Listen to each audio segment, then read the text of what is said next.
Horror फिल्में। मैं फिर से अपने भाइयों के साथ यहाँ हूँ। आज मैं classic horror film lonely and unfitted को जारी रखूंगा। कहानी शहर के बाहरी इलाके में एक शांत पुराने घर में होती है। हीरोइन बुलिन एक जवान लड़की है जो यहाँ अकेली रहती है। ऐसा लगता है जैसे एक असफल आड़ू का बगीचा शांत और सुकून भरा हो। हालांकि ये नाजुक शांति एक देर रात पूरी तरह से टूट गई। जब शहर सपनों में खो गया तो घर में अचानक एक आवाज आई। बिना किसी संकेत के लाइटें टिमटिमाने लगी। बाहर कचरे के डिब्बे के गिरने की आवाज आई। जल्द ही बुलिन आवाज से जाग गई और देखने के लिए खिड़की पर आई। पहले उसे लगा कि यह किसी आवारा जानवर की शरारत है, लेकिन जब वह लाइट जलाने के लिए नीचे जाने वाली थी तो उसने देखा कि घर की बिजली चली गई है। वह सीढ़ियों की ओर गई और उसे नीचे से एक परेशान करने वाली सरसराहट की आवाज सुनाई दी। उसने चारों ओर देखा और गलियारे में एक लंबी और अजीब परछाई गुजरी। फिर रात की शांति को तोड़ते हुए एक गैर इंसानी दहाड़ सुनाई दी। बुलिन का खून पल भर में जम गया। उसे एहसास हुआ कि बिस्तर पर कोई इंसान नहीं है। जिंदा रहने की तेज इच्छा ने बुलिन को चुपचाप बेडरूम में लौटने पर मजबूर कर दिया। वह बिस्तर के नीचे नहीं छिपना चाहती थी, लेकिन उसे बिस्तर के नीचे गंदगी मिली। उसके पास सूटकेस निकालने के अलावा कोई चारा नहीं था और इस प्रक्रिया से जो आवाज निकली वह ऐसी थी जैसे कोई घुसपैठियां अपनी जगह बता रहा हो। जैसा कि उम्मीद थी, तेज और भारी कदमों की आवाज तेजी से कमरे में आई और दरवाजा तेजी से खोल दिया गया। बुलिन जल्दी से बिस्तर के नीचे छिप गई और अपनी सांस रोक ली। उसने आवाज करने की भी हिम्मत नहीं की और घुसपैठिया बिस्तर पर कूद गया। किस्मत से उसने चारों ओर खोजा और बुलिन को नहीं पाया। बिस्तर के नीचे की दरार से बुलिन ने आखिरकार दूसरे व्यक्ति के पैर देखे। ये 5 उंगलियों वाले पैरों का एक जोड़ा था, लेकिन बनावट और अनुपात बहुत ज्यादा अजीब थे, जिसने पृथ्वी के प्राणी के बारे में उसकी सोच को पूरी तरह से तोड़ दिया। बुलिन को अंतर्ज्ञान से पता चला कि यह पृथ्वी के बाहर का कोई घुसपैठिया है। किस्मत से राक्षस ने थोड़ी देर कमरे में तलाशी ली और फिर खिड़की से कमरे से बाहर चला गया।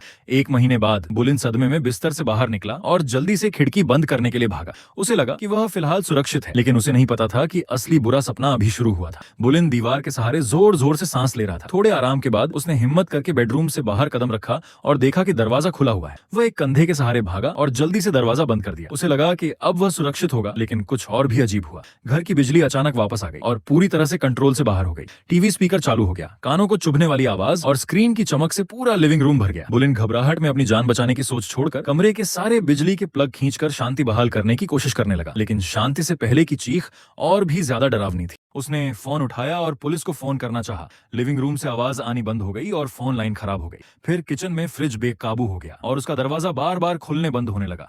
बुलिन कोने में दुबक गया और तब तक उस अजीबोगरीब नजारे को देखता रहा जब तक सब कुछ नॉर्मल नहीं हो गया। उसे यह जानकर डर लगा कि उस मॉन्स्टर में इलेक्ट्रॉनिक डिवाइस और चीजों को कंट्रोल करने की ताकत है। ये लटके हुए फोन की पावर से निकलने वाली एक अजीब आवाज थी जिसने मॉन्स्टर का ध्यान खींचा। बुलिन ने लिविंग रूम के शीशे में एक ऐसी तस्वीर देखी जिसे वह कभी नहीं भूल पाएगा। मॉन्स्टर पास आया और अपनी लंबी उंगलियों से फोन को वापस उसकी जगह पर रख दिया। बुलिन घुटनों के बल बैठ गया और देखा कि कैसे 2 हाथ धीरे धीरे फ्रिज का दरवाजा पकड़ रहे हैं।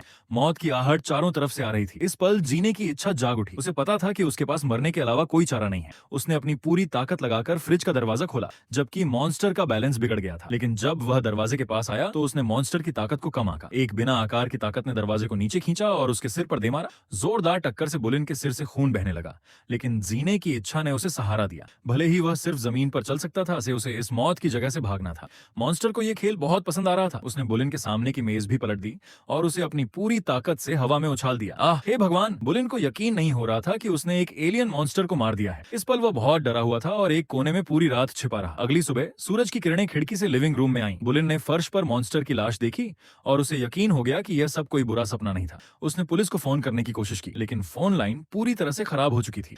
वह शहर जाना चाहता था, लेकिन उसने देखा कि कार स्टार्ट नहीं हो रही थी। वह अपने ही घर में पूरी तरह से फंस गया था। इस समय घर एक टापू बन गया था। पड़ोसियों को अंदर आने से रोकने के लिए उसने टूटे हुए दरवाजे को सोफे से ब्लॉक कर दिया और फिर एक बाइक ली। वह शहर की तरफ भागा और पूरे रास्ते गाड़ी चलाता रहा। असुरक्षा का माहौल और घना होता जा रहा था। हाईवे पर उसे एक साइड डिश वाला डिलीवरी ट्रक मिला। कार में कोई नहीं था। दूर एक घर था। वह मदद के लिए भागा, लेकिन उसने देखा कि घर भी खराब हो गया था। इस बार उसने आसमान की ओर देखा। दूर लॉन में एक बहुत बड़ा अजीब गेहूं के खेत का घेरा था।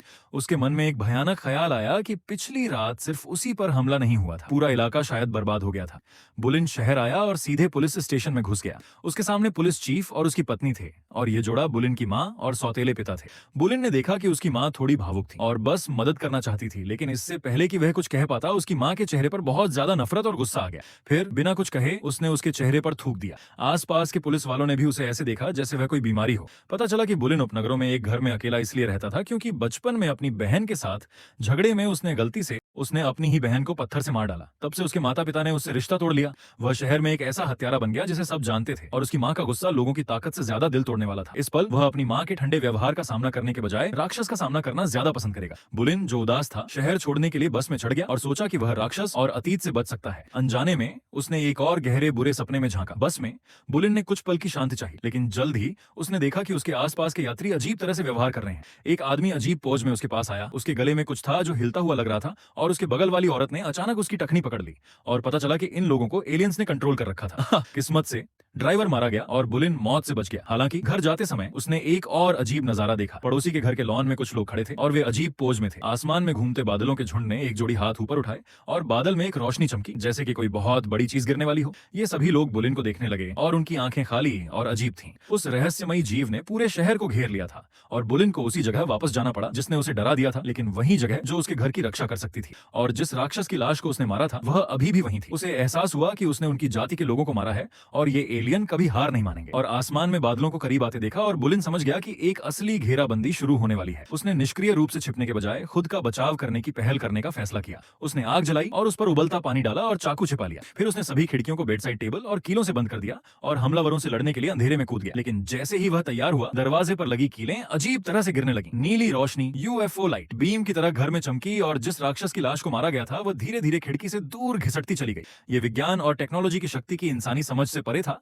जिससे बुलिन खुद को शक्तिहीन महसूस कर रहा था। वह सिर्फ अंधेरे बेसमेंट में छिप सकता था। बुलिन राक्षस की आंखों से बचने के लिए खंभे के चारों ओर छिपा। उसने पास में एक कैंची देखी, इसलिए उसने राक्षस पर ध्यान दिए बिना उसे हाथ में ले लिया। हालांकि उसने बहुत सावधानी से काम किया था, लेकिन हल्की सी आवाज ने फिर भी राक्षस को सतर्क कर दिया। राक्षस को देखकर बुलिन जल्दी से एक मेज के नीचे छिप गया। अचानक राक्षस उसके सामने आ गया। अपनी सहज प्रवृत्ति से बुलिन ने विरोध करने के लिए अपनी कैंची उठाई, लेकिन राक्षस को उसमें ज्यादा दिलचस्पी थी और उसने उस पर हमला करने की जल्दी नहीं की। उसने एक अजीब चीख मारी, फिर उसने बुलिन के हाथ से कैंची निकाली और बुलिन के हाथ से उसकी और उसकी बहन की फोटो ले ली, जैसे कि वह इस इंसान की भावनाओं का अध्ययन कर रहा हो।